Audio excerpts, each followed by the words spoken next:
Welcome to the France 24 debate. I'm Mark Owen. France begins to relive the atrocity that changed French life in many ways forever. In Paris, the trial of 20 men over the terror atrocities of November the 13th, 2015 is now underway. There is one of the accused who was actively part of the attack on the night. Salah Abdeslam spoke in court only to say that he was a fighter or soldier of the Islamic State group. It's the most he's ever said since his arrest in Brussels in the wake of the Paris attacks. 130 innocent people were killed that night in the attacks on the Stade de France, on 6 bars in central Paris, and on the Bataclan concert hall. Well, tonight our guests will be discussing the trial, the atrocity, how it's changed France, and whether the people who were directly and indirectly affected by it all will ever get the answers they need. And they may hope to get those from the trial, which is set to last for some 8 months. Joining me for this France 24 debate here in the studio, General Dominique Trinquant, former head of the French military mission to the United Nations, and it's fair to say, I think, an expert on security matters. Always a pleasure to see you, sir. Thank you very much for being with us. On the other side of our studio, Olivier Laplot, Vice President of Life for Paris, an association set up in the wake of the terror atrocity. Olivier, thanks for being with us. Olivier was present at the Bataclan on the night of the attack. Thank you for being with us, sir. We're joined from afar by Tariq Abbas, Associate Professor in Terrorism and Political Violence at the Institute of Security and Global Affairs at Leiden University. Tahir is in The Hague. Thank you for being with us, Tahir. With you in a moment. And Claire Pacquelin, our reporter at the trial, joining us now. Claire, tell us about the moment that Salah Abdeslam spoke. Well, the moment came as a bit of a surprise because he first of all started saying, just as the leading judge was going through the formalities, he asked each defendant to get up, stand up next to the microphone and confirm their identities. But before the leading judge had even managed to get that first confirmation, Salah Abdeslam made a statement saying that there was no other thing greater than the deity of Allah and that Muhammad was his servant and his messenger. The judge continued asking questions, asking to confirm, for instance, his parents' names. Salah Abdeslam sort of shot back and said, "Oh, they have no business here." Well, the judge has the names of his parents. He just needed to confirm them to understand the identity of Salah Abdeslam. So the judge read them out. He then asked Salah Abdeslam what his profession was, what his job was before the attacks and before he was arrested in March 2016. And at that point, Salah Abdeslam came back and said, "I gave up having a profession to become a fighter for the Islamic State." And at that moment, there was a bit of a collective gasp, really, in the courtroom because people were almost expecting something, but that really was a bit of a kick in the stomach for some of the victims in the courtroom who have either lost loved ones or who themselves were survivors, and some living with life-changing injuries. Claire Pacquelin at the Palais de Justice in Paris, where the trial got underway a little earlier. Thank you very much indeed. We'll be crossing back to the Palais de Justice very shortly. Let's bring in our guests here in the studio. First, General Dominique Trinquant, former head of the French military mission to the United Nations. Salah Abdeslam described himself as a soldier. You're a soldier. Do you see any... there's no parallel, is there? It's an abuse of the word. Not at all. He's not a soldier. He's a criminal, a murderer. I mean, he has been killing people, disarmed people. A soldier will never do that. I mean, it's only a criminal who make, may I say, an easy crime, going into an area, either a bar or in a Bataclan, where people are disarmed or just for pleasure, and killing them. It is not, I mean, it is just a crime. I must say that I've got always a problem remembering the name of these guys, because I don't want to pronounce their names. They are just criminals. Indeed, it is something that we as journalists have to deal with as well about that. We're trying not to sort of give them the spotlight they want and they aim for by naming it, but we have to go through a certain amount of naming who they are.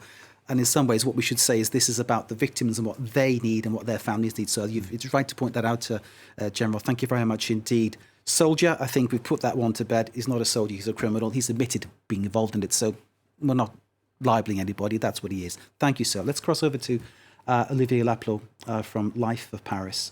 You're at the Bataclan. We lost a colleague at the Bataclan too, Mathieu Orche, who was shot and killed. So we don't feel what you feel, but we feel a little bit of it, what you went through. In terms of what is happening here, what we're seeing at this trial, what would you like to come of it? What would you hope to get from it? What are you looking for? Of course, we are looking for some kind of closure after the trial, but we still need to wait 9 months for that. We need to put that chapter behind us and to write our own epilogue after that story. But I think we are also still looking for some answers. I mean, no justification, no sorry, because there's no justification or sorry that is legitimate to those acts.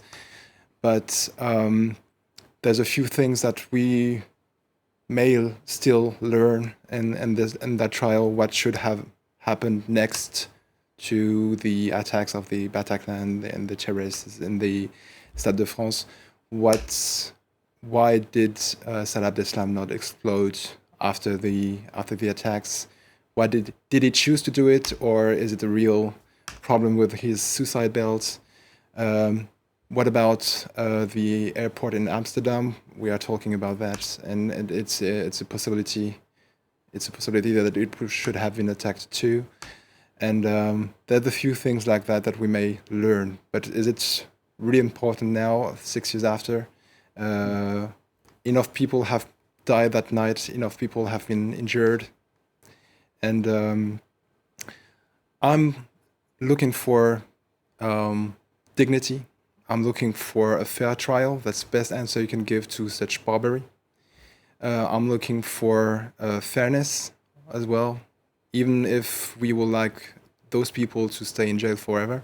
But the French system is like it is.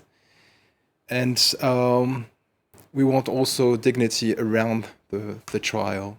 I mean, we are in a very unstable political situation worldwide.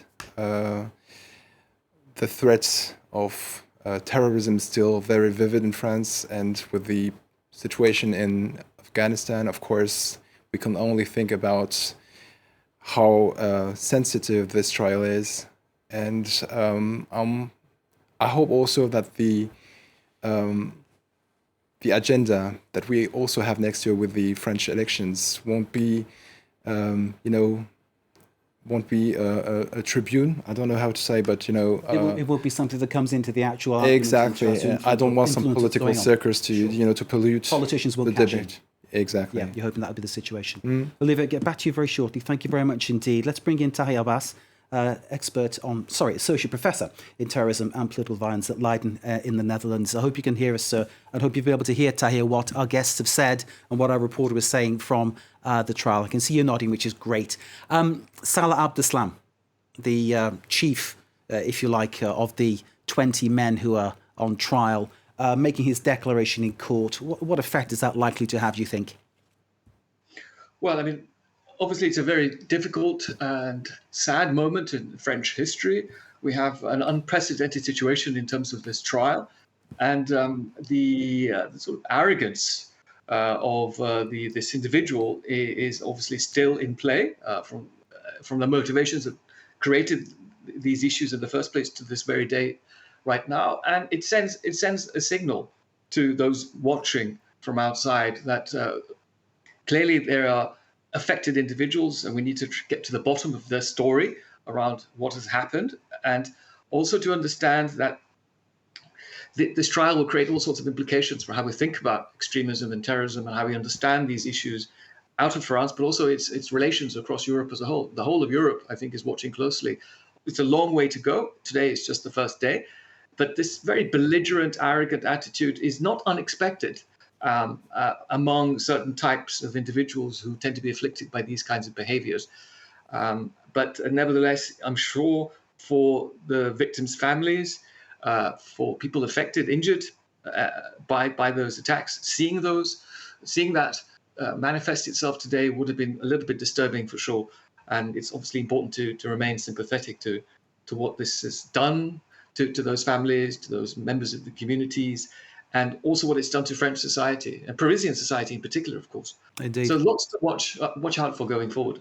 Tariq Abbas, thank you very much indeed. Back to you very shortly. Picking up on what you were saying in many ways and taking on what Olivia was saying about the need to have closure and see that justice is done properly and cleanly and wholly. General Trinquant, from your experience in the field, in the military domain, when you lose people on a military mission or in a battle, there is that need to find out what happened and look at it like that.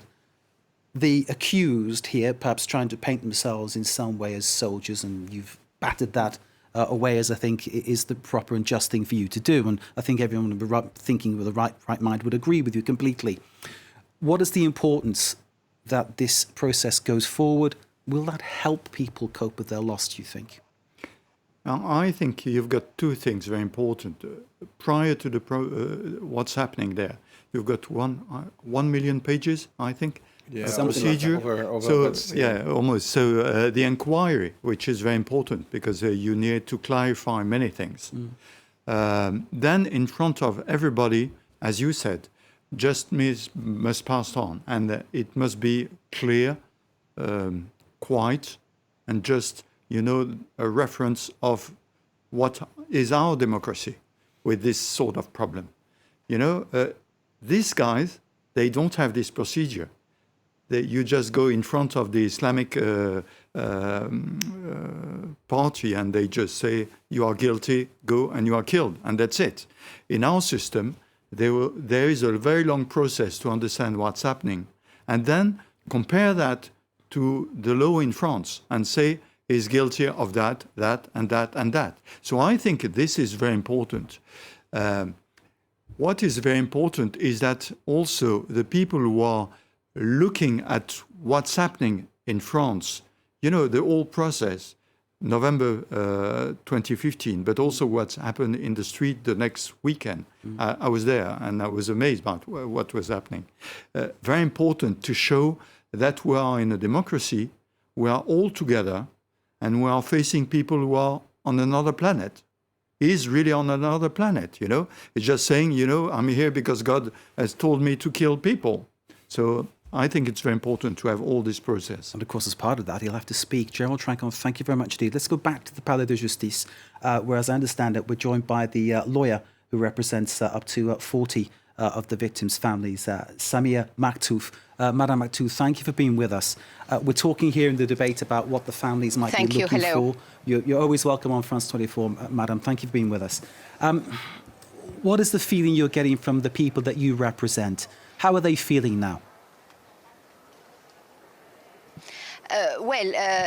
May I remind you that they were waiting for 6 long years to have this trial, and they are happy that this trial happened, this date happened. It is important, but in the same way, they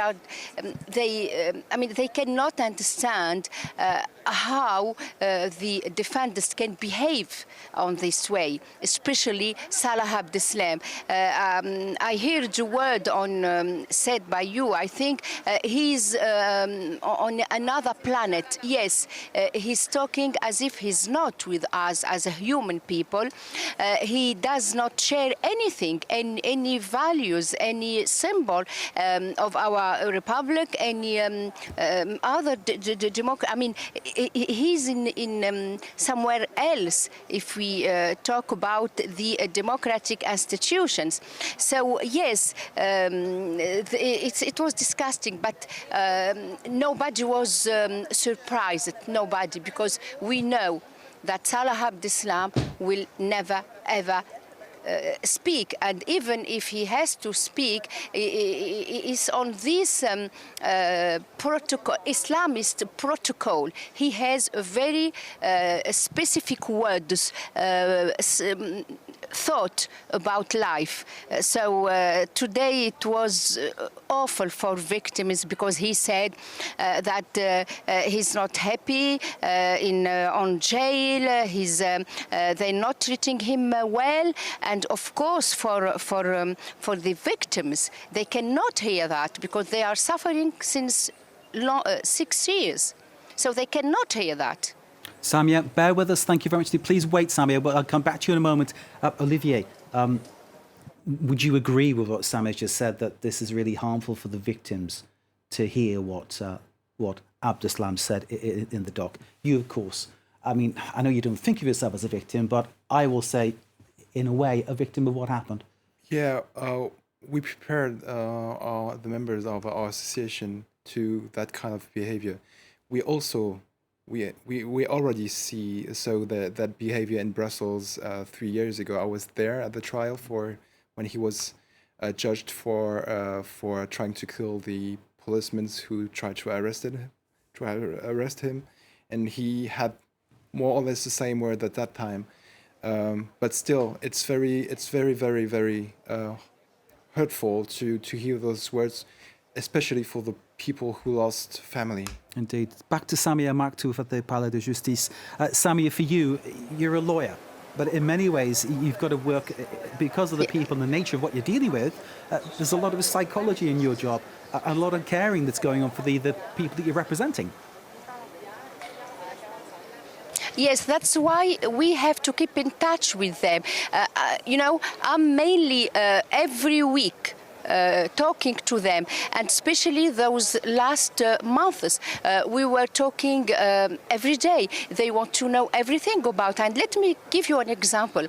Last week, I've got a meeting with those victims, my client, and one of the question was how long Salah Abdeslam and others will be far away from me. It is important. Every single details is important for them, because they suffering psychologically, they suffering financially as well. Let's talk about it. They suffering because there is something broken on them, and unfortunately the national institutions, which we call le Fonds de Garantie, he is in charge for to give a help and for the indemnity. They're not taking care of victims as they have to. There's no amount of money. When you Madam have Maktouf, people, there's no amount of money that can replace what people have lost, though, is Yes. there, in this? There's no money that can replace it. of course, never. No, of course, money will never ever replace a loved one died. But when you have a victim suffering and you give him a huge documentation that he has to fill on and to write down, they're not able. And they came to my law office with all those documentation that they not even can read it and understand it, not because they don't read in French, some of them not, of course, but for others, they're not able to focus on those questions. Others, they living in apartment without lift, and they cannot work. I live and eat normally as you and I eat. That's what that was the meant of they're not treating them fair. In some ways, it's the system in France it, not helping people the way they should be helped, and you, in some way, are bridging that gap, which is obviously going beyond the remit of someone who's acting as a lawyer. Samia Maktouf, thank you very much indeed for joining us from the Palais de Justice there in central Paris, of course, with the trial got underway. Thank you. Thank you very much indeed. It's always a pleasure to speak to you. Thank you. General Trancon, the lawyer Samia Maktouf represents some 40 families here. There are many, many more, of course. I think some 1,300 plaintiffs in this case. What they're going through, it's so much beyond the loss of someone in such horrible, tragic circumstances. But there's layer upon layer upon layer of almost insult added to that injury. It's a horrible situation. Yes, I think, and you're better placed than me to talk about that, but you've got the people who were directly in the scene of crime, and those have different needs. And the people, the family all around, which is something, we are familiar with that in the army, with the family of the soldier who are killed or wounded. And depending on the family, you've got several needs. You've got material needs, of course, when the people disappear or when they are injured and they need help because they've got problems. But the family all around that, sometimes they've got these same needs because, you know, they need to help the people who are injured, for example, and they can't live the same way as before. So all that is very complex. And as far as I know, in the military system, we have organized the thing because we are used, sadly, sometimes to have people wounded. And so we know how to cope with that. But with civilian, it's very different because until now, it was not the case, you know. And that's the first time that you've got so many people who've got the same problem and who have to be helped by the state, yeah. People falling through the net, Olivier. Sorry. People falling through the net, people falling through the holes in the system where they're not being helped. You mean for being helped? Indeed, because as probably. Samia Maktouf pointed out, if someone has to fill in these many forms to get some help. Yes. It's always it's a long way. It's such a labyrinth after those events to find. I mean, when I went to the police right after the attacks to testify to get a note about that, they explained me that there are different organisms who can help me, and those organisms told me about the Fonds de Garantie that the lawyer was talking about. I wouldn't push that hard on them because we are the only country to have such a fund. I was about more to or add less. that. Yeah. And I mean, there's a lot to improve. For sure, and as an association, we did a lot about that, and we are still pushing them for a lot of improvement. But still, it wouldn't be fair to push too much on them.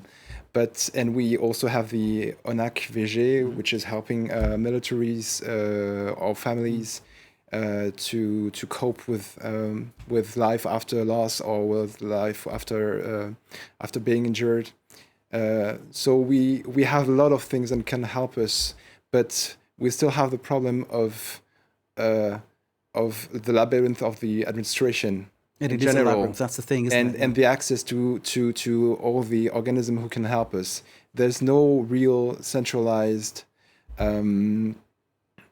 desk where we could find all those information. So that's also the main point of having associations that are helping the victims. To have also association of help to victims, which is a bit different, but that was our main mission since December 2015. Indeed, and it's ongoing. Olivier, thank you very much indeed. There are many things that we don't know right now, and obviously many people are hoping that this trial will somehow begin to unlock those doors and find the answers.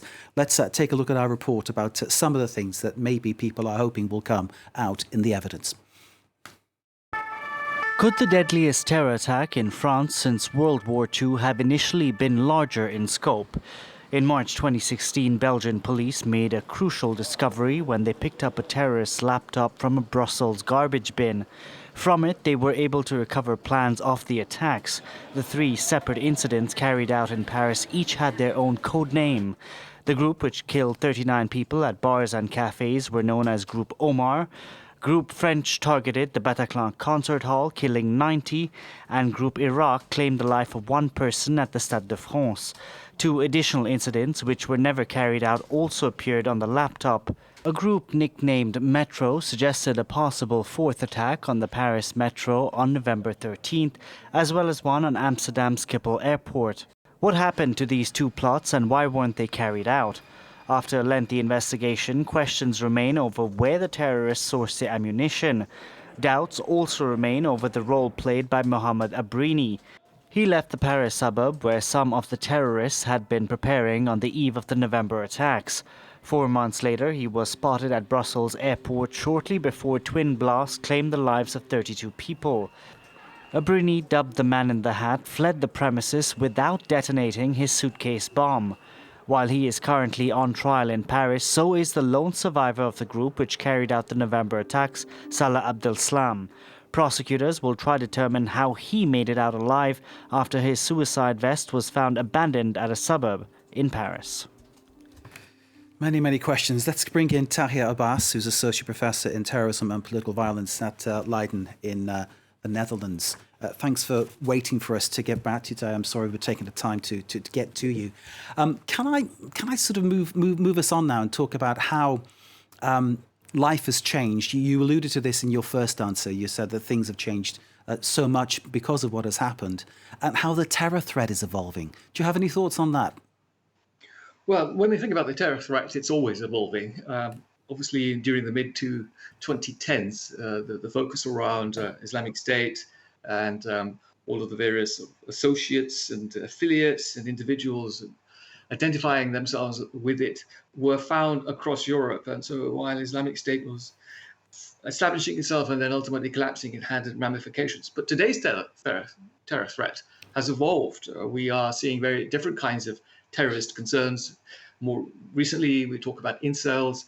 We see the phenomenon of the far right and how some of that is creating a lot of concern for policing, security, intelligence services, more than ever, in fact. So it continues to evolve and continues to change. But I think, obviously, the events surrounding this particular trial are about what was going on during the mid-2000s and what was happening across Europe and across Iraq and Syria, all mixed up in a very heady mess. Is there enough cooperation between the various services across Europe on this issue, given the nature of what happened back in 2015, given the ongoing threat that is being posed? Is there enough cooperation between the countries? I think there is significant cooperation. Despite Brexit even, there are good communications between all the main agencies and authorities when it comes to pursuing people across borders, sharing intelligence. And I think that's necessary in today's world, given the interdependency of some of these plots and some of the global dynamics associated with their planning and organization. And I think we are more connected than ever around these in terms of getting to the patterns and in order to make robust observations around potential threats going forward. Bear with us for a second. Let's bring in the words of the Interior Minister, Gérald Darmanin, speaking about the way the terror threat may be evolving and the challenges that France is facing. Afghanistan is not Syria. It's much farther away. The Taliban are indeed a radical Islamist movement, but it's also a nationalist movement that's in conflict with other movements, as we saw in the terrorist attack on Kabul airport. And in 10 years, we have not had French nationals going to Afghanistan, as was the case with Syria. And I think, General Trinquant, just off the back of what the Interior Minister was saying there, I think there are two issues. There's the threat perhaps growing in Afghanistan, and of course the problem of radicalization of people at home, which is something that we were talking about, the fact that the trial has to be fair and be thorough and do proper justice in order to perhaps reduce that threat. But there's still the threat coming from what's happening in Afghanistan. In Afghanistan, the minister was right. I mean, they are Islamist, but they are national Islamists. And the threat is really Daesh, and they are fighting Daesh. So the threat is very different. But the threat in Sahel, for example, is closer from us. Just remember when this attack happened, 2015. In 2014, the Caliphate was established in the Middle East, in Syria, and at that time, because they established a Caliphate, they were able to organize, launch attacks elsewhere. And because they were successful there, the people in France thought that this was the battle there to fight. So in Sahel, we've got to fight there, because when we are fighting there, they've got no Caliphate. And so they have got less power and less ability to fight in our country. So I think this is very important. And you're right about what's happening currently in Paris, is that we need to show to the Muslims in France, who have the right to be Muslims, but that we are doing a fair trial. We are fair, and they are not fair. This guy is not fair. He just take a weapon and kill people without weapon. This is not fair.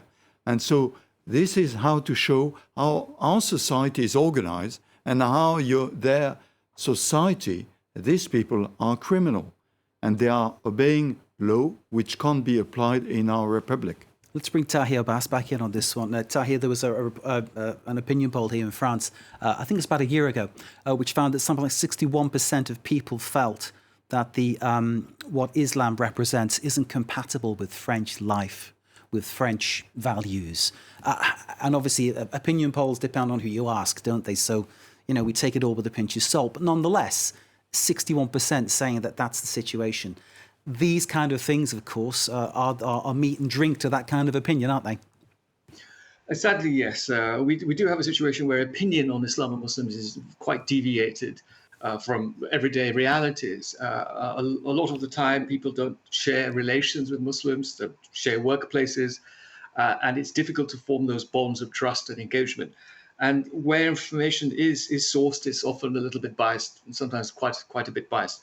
So there are those issues. But if we find examples where people live amongst each other and share various encounters, I think that there is often always a more positive and favorable perspective. But I think going back to this trial, it's absolutely right that the French experience here is that it shows it in its fullest light, in that these individuals are criminals, as has been firmly established, and that it needs to be separated from Islam and Islamic values and Islamic ideals. 6 million plus Muslims in France also abhor and completely disassociate themselves from these kinds of violent actions. It has nothing to do with average, everyday mainstream Islam.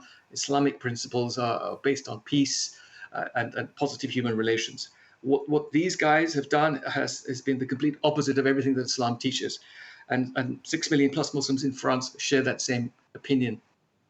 Is there nonetheless a danger that somehow the message that justice is being done in a fair and equitable manner will be twisted and maybe used to help try to corrupt and radicalize those who may be susceptible to that? Yes, the question of radicalization is obviously deep and complex. And one of the important dynamics in recruitment is the use of Islamophobia as a tool to recruit young individuals who are vulnerable and susceptible to that pull. And of course, there are existential and measurable outcomes that could be defined as Islamophobic. Of course, there are also very positive outcomes too. However, it's important to try and understand that, yes, there will be a risk of this. But at the same time, if the French Muslims are on board and if there is ownership of this trial and its outcomes, I think it will have a very different impression and impact on what happens next. Tahir Abbas, thank you very much indeed. Olivier, can I bring you in? Olivier Leplo from Life for Paris, the association set up in the wake of the attack. And I'll remind everybody again, Olivier was at the Bataclan when the attack took place, survived, and we're all very grateful that you're here to talk about what happened that night and talk about what you've been doing since to help people and try to find justice and find explanations and find closure, the importance that you're looking for. In terms of what we're seeing at the trial, in terms of what you're hoping for next, closure, yes. What other things do you want to know? That's a good question. I think we will have to think a lot about it in the next month. The start of a new life, probably. Closure, quite the same, but the start of a new life, raising my kid, do my job properly, and putting this all behind me. But also, the association that I represent, we are around 700. We are gathering quite often to have a drink, to go to concerts, and we are now a real family. So what I know is that we brought some good here after such a bad event, and I hope that we will continue to do something good from that bad night. It's obviously to have something positive come out of something so horrific is a good thing. Has there been any sense among your association that people's perspective and viewpoint about Muslims has been changed, tainted, made worse by the events of 2015? There's, as many opinions as victims, I would say, but it may have, sharpened opinion that people already had before. Of course, hate is an easy way. It's the easy path after such an experience. But with the people I spoke with, most of them are looking for, again, peace. And peace also mean a fair trial, democracy, republic, and a human response to the evil. So it's about that human response. It's about people basically helping each other, and that's what your association's done, isn't it? Which is a great thing. Yes. But also the response of the state, of the French state, to such barbarity again. Okay, General Tranquil, can I bring you on to that issue about the response of the state, the structured response, how these things are done? One reads about a lack of cooperation between departments, between police departments, about protecting their little story or their little operation, and that perhaps leading to complications in tracking down and stopping terror attacks. Nonetheless, more terror attacks are stopped than take place, and that is something that clearly the authorities should be praised about. Yes, I think that coordination, as it was said by Tania, the cooperation in intelligence has improved completely. I mean, amongst European country, but not only, about all country. I mean, there is a lot of exchange about, and a lot of exchange is something good, but the speed of the exchange is better. And I think the speed has improved completely, because when you track people, you need to be very, very, very rapid, because you never know when he will attack. And so I think things have improved completely. Of course, now you've got attacks which are different attacks, you know. A normal citizen, without a problem, suddenly taking a knife and killing someone. Of course, this is very difficult. But the big organization, like it was there, like it was on the 9/11, all these big organizations, then we've got an intelligence system which can avoid that type of attack. That will not avoid, you know, small attacks like that, which can be, you know, you take a truck and you go into the crowd, you can kill many people. And it is more difficult to avoid that. But a big organization like this one, because it was a big organization, you know, at the same time in Bataclan and in the Stade de France, that was a big organization to do that with you know, we go with weapon and all that.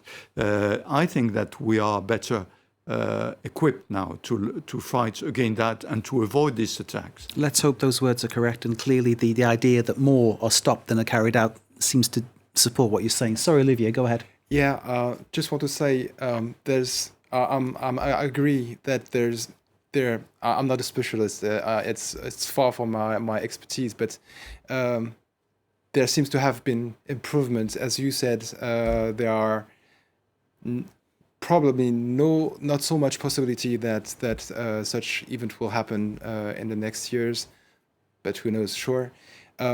What we can learn from you were talking about, you know, the little groups and the scandals about which force of police should have rescued the Bataclan, for example.